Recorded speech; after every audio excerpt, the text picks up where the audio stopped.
Back to the program. My guest, as you can see from the slide, there is Dr. Ogbonnaya Orji, who is the Executive Secretary of Nigeria Extractive Initiative. NEITI, such a mouthful. We have so many acronyms in Nigeria. All those institutions with long names is one of them. Welcome to you. Well, it's too late to change the It's name. too late. It's too late, so we just call it NEITI.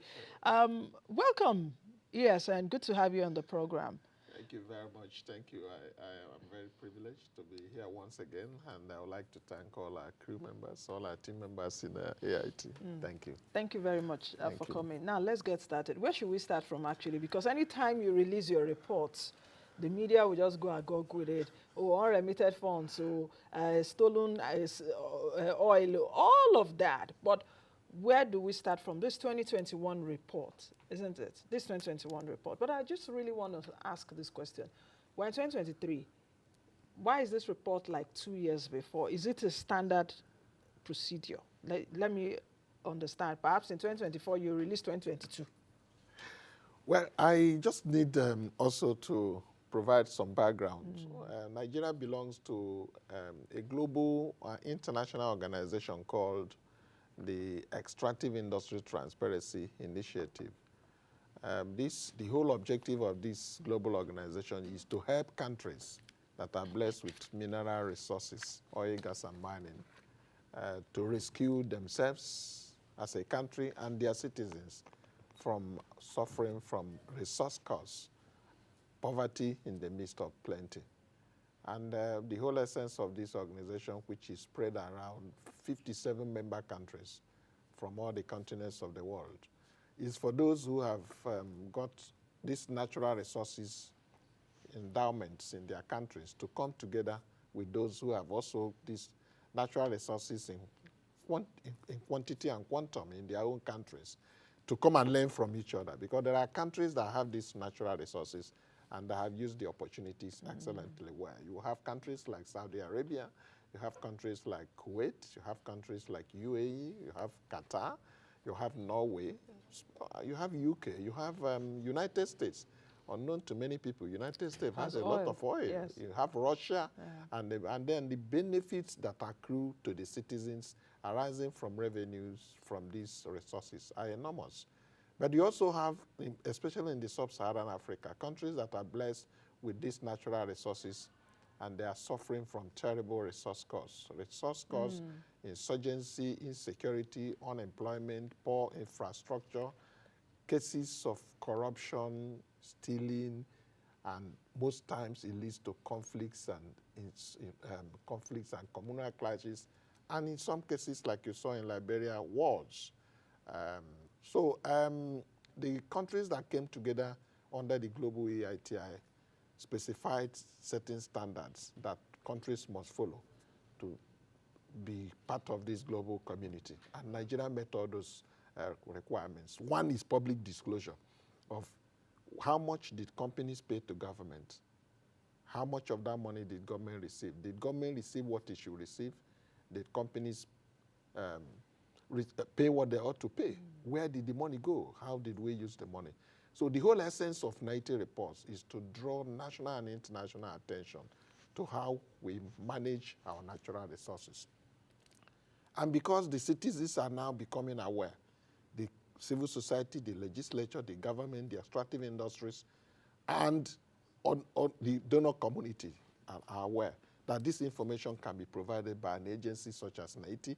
In Ghana, it's called GDP. In Sierra Leone, it's NEITI. All you need to add the name of the country and the EITI is there. So we publish these reports because information and data gives you the tool to hold government and the companies accountable. So it's not a ritual. And our annual reports have made very impactful results, and many of those we can lay hand on. So to answer your question specifically, 2 years is the allowable period within the global EITI for you to come up with a new report, because the period of remediation takes 1 year. Remediation in terms of you being able to situate how far you have gone in addressing the findings of the reports you have conducted. So we are in very good standing. Nigeria is in very good standing. We have already commenced procurement process for 2022, and we are combining it with 2023, expecting these two reports to In be jointly 2024? published. Yes, to be published by the Okay. first quarter of 2024. Okay, because I needed to ask that. Let it not be that, like in 2024, we'll see 2022 report. I needed to know. No, we are bridging that gap. Exactly. Gap. Yes. Okay. But okay. currently, it's not a gap. We are within the EITI standard. Okay. Now let's dig into this. Let's dig into this report. Can you just speak to me in 3 minutes, the findings, then we'll take it from there. Well, from the findings, let me say, first of all, we align our reports to the priorities of our country and the context within which the country is, because our country is funding this report 100%. Nigeria is funding the report. So the report must be tailored in a way to align with government policy.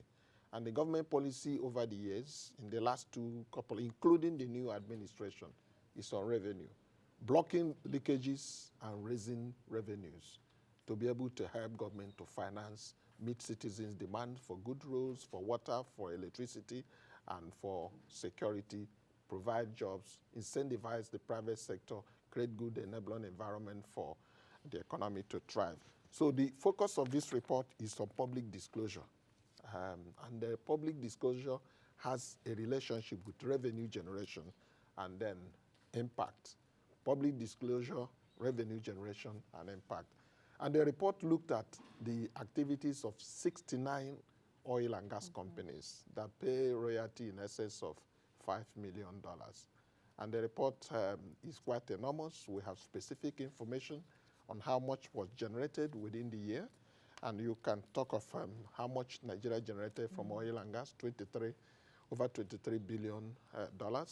And $23 billion in 2021. Yeah, in 2021. And how many companies covered? 69 companies, and 12 revenue generating collection or management agencies that either collect this money, warehouse it, take custody, or utilize them. There are 12 of them, including the National Oil Company, the NNPC. Our recommendations are very, very, very profound. You can find out in page 156 to 166 of our report, of the main report. We'll come to the recommendations in a bit, where perhaps you take me through a few. But I just want us to go through this report again. You talked about 69 companies. You talked about $23 billion that we got from crude oil sales in 2021. And I don't know if you listened to me at the beginning. We've had crude oil price now is close to $95 US. In fact, it hit that a few days ago and retreated. And this is the only time that Nigeria as an oil-producing country is not making money from the boom in the oil market that normally oil-producing countries make. What difference did we see in 2021 report from 2020? Because I know that I also interviewed you, I think it should be in 2021. Precisely. Yes, when we talked about 2020 report. I know 2020 was a COVID year, but what significant difference did you see in 2021 as against 2020? That's one. Then number two, I also want to juxtapose it. 2021 was when we saw the passage of the PIA, the Petroleum Industry Act. Yeah. Did that help in a way in terms of transparency, in terms of disclosure, in terms of some of the things that you found out? Yes, but let me state that first of all, the differences in what we found in 2020, you've already answered, were much from very chronic challenge of COVID that affected public health globally in 2020.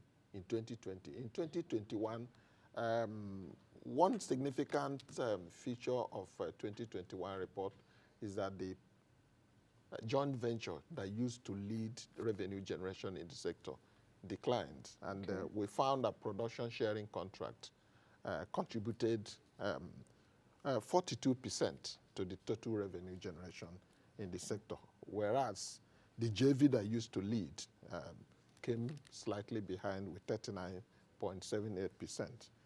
Service contracts came up very low, 0.17%. So risks 14.18%, and the marginal fees 2.9%. That's the various funding arrangements. So we also came very closely to also identifying the key revenue streams that we also were very specific on the key revenue streams that generated the whole of this revenue. You'll talk of sales of Federation equity crude, oil and gas, taxes that came from payee and royalties, concessions, gas flare penalty, signature bonuses and license fees, transportation fees, dividends from NLNG, NDDC levy, NCDMB levy, and NES fees, including other miscellaneous. All these were the key revenue streams that generated the revenue during the year under review. Also during that year, we also gave graphic details of how much money that Nigeria paid on subsidy to the tune of about 1.1 trillion. 1.1 trillion for 2021. Yeah, 2021. And on the specific contributions of the sector to our GDP, during the year under review 2021, Nigeria had a total GDP of 434.74 plus 434 plus 17 billion dollars. Out of this, from this total GDP, the oil sector contributed 7.24% to our GDP.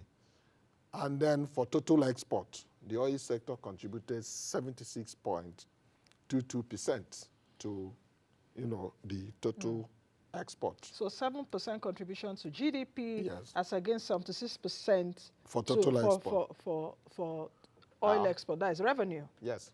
Yeah, for export. For a sector that contributes 7% but is contributing 76%. Yeah, which means that the only thing, the major thing we export is oil. Oil, yes. We don't have much other products that oil constitutes our major exports. But from this 76%, it's actually decreasing, because before it used to be like 90, 80 something. Fantastic. But now and then 76%. if you do a 5-year trend analysis, you'll be able to find the distinct unique differences or features of our 2021 report with what has happened over the years. And during that year, in spite of the challenges of COVID, the sector still held over 19,000 jobs, contribution to job. In fact, 19,171 people are working in the sector. So if anything happens to our oil and gas sector, you'll be losing 19,171 jobs. And what we will do in future is to do some disaggregation to find out how many of these are Nigerians, how many are women, how many are men. We're getting into that. But the sector, the report also showed that during the year we had 12 JV operations, and cash call payment to just JV operations stood at $3.08 billion, what we paid as cash call. And the report flagged out that there were some JV assets that have been ceded to MPDC, for which we were still paying cash call, and we felt a query was issued on that particular one. There are a number of other issues that came on cash call liabilities that government is indebted to, were also flagged out by the report to the tune of over 120.4 billion naira that were owing as cash call obligations. And this is very 120 billion naira? Yes. Okay. Or $507.949 million. Okay. That Nigeria is owing as cash call obligations.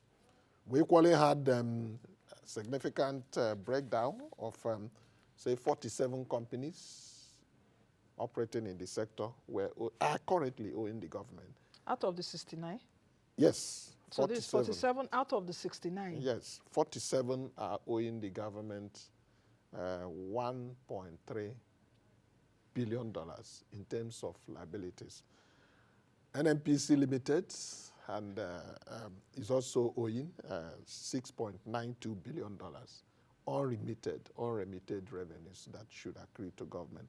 So you have in total $8.2 billion that that are liabilities, both from government and from companies. Okay. Our report tracked all this and also made a recommendation. Like I explained before, our total cash call payments for the year was 1.1 billion.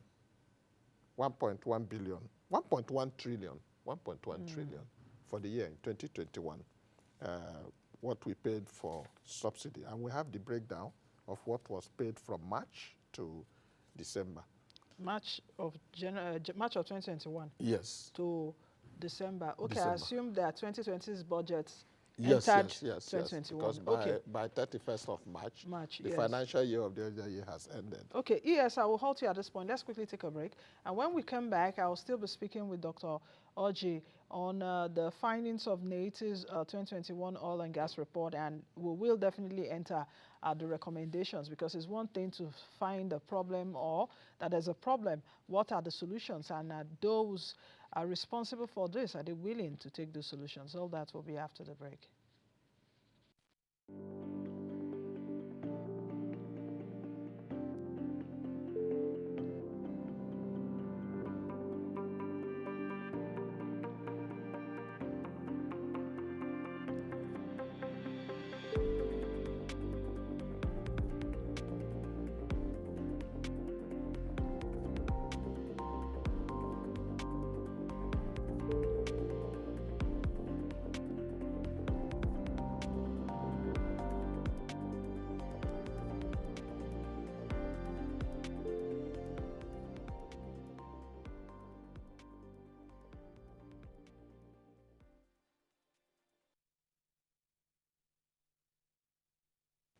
All right, welcome back. Dr. Ogbonnaya Orji, the Executive Secretary and the CEO of NEITI, is still with me. Just before the break, he broke down the figures.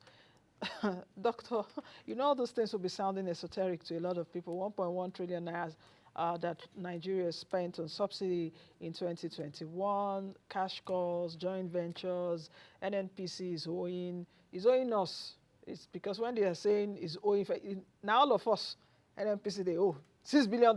That's what it means. So don't think that it's just numbers there. This actually applies to us, and these are monies that should also be used for a lot of things to get us adequate social outcomes. So Doctor, can we talk about, are there other things you want to talk about, or let's talk about the recommendations very quickly, because if we have time, I'd like us to just briefly talk about the solid minerals report too. Yeah, I just need to clarify that the NEITI industrial report is not just like an audit. It is a reconciliation. We designed a suite of templates that we shared to all the companies. And then the same suite of templates are shared with all the affected government agencies, which I have mentioned: Central Bank of Nigeria, Office of the Auditor, Accountant General of the Federation, FRS, NUPLC. How about Minister of Finance? Yeah, Ministry of Finance. So from these figures, sorry to cut you short, from the figures that you get, you reconcile them with these? We reconcile them with all of them. Do you see the same numbers? No. Or do you see discrepancies sometimes? Yeah, a lot of discrepancies, and that's where those numbers don't align. Most times they don't align. And a company paid this, then you ask, whom did you pay to? The company that received, the company that paid, and the government received. There may be some variances, but we will reconcile them to the margin until it becomes irreconcilable. And that's why by the time we finish, everybody signs off on the report. NNPC signs, all the companies that participated sign, FRS, everybody signs off on the report. That's why it's a multi-stakeholders group where we sit down, the civil society, the media, the civil society, the NEITI, the civil society, and the company. So we do the reconciliation.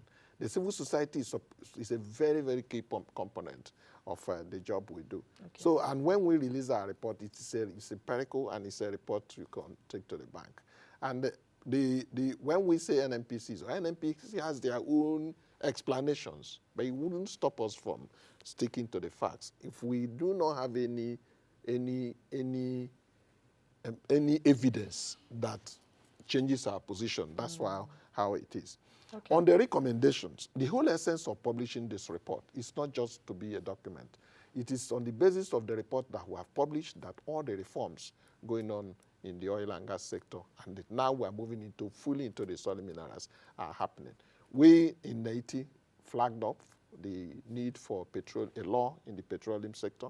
We were behind the Petroleum Industry Act because we realized that before our report flagged it up, the only law that existed in the sector was the Petroleum Act of 1959.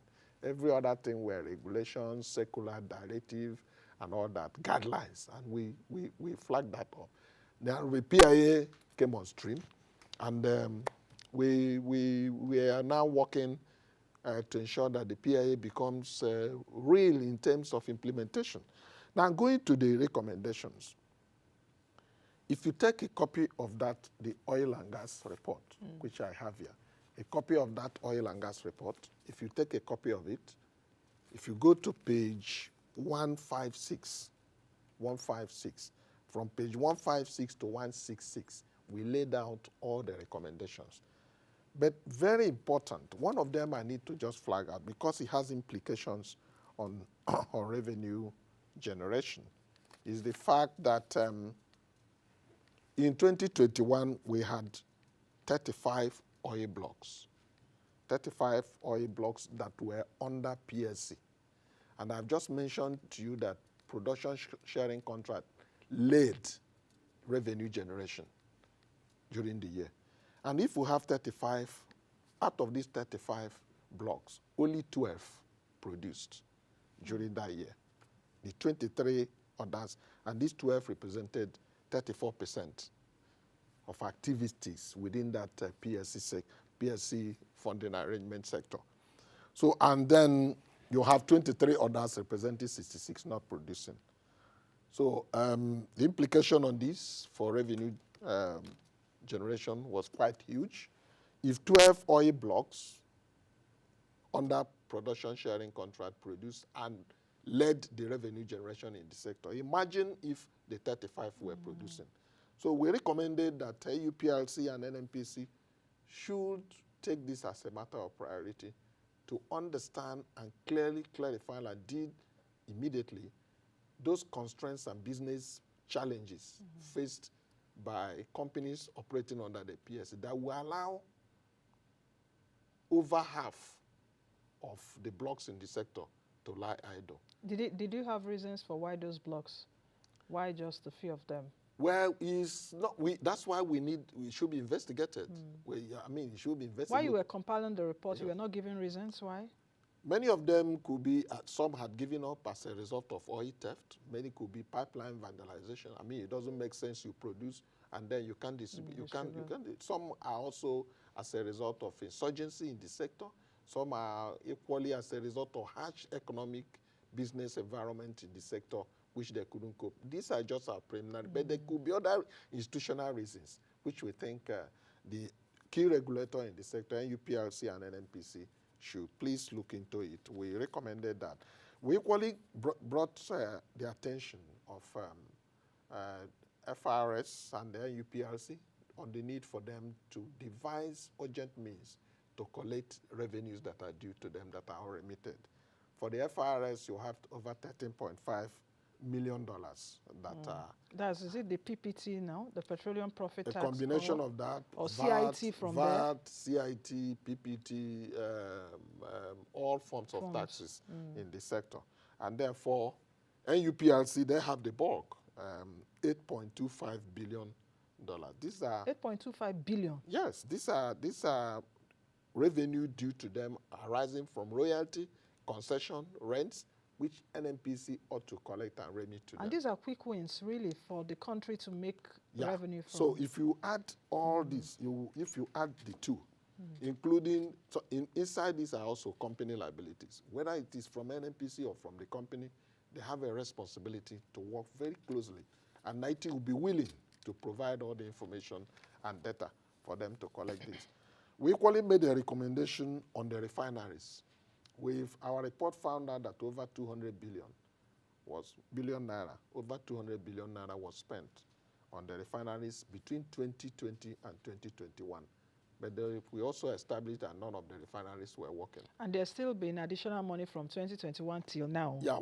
But that you will find out later. Billions of dollars that have entered so there. we think that this should be thoroughly looked into. We have not said any money was stolen. No, we are not at this stage. We just think that this should be thoroughly investigated. Because, Nancy, what gives us a lot of worry in Nigeria in the whole context is our country is bleeding, our country is borrowing.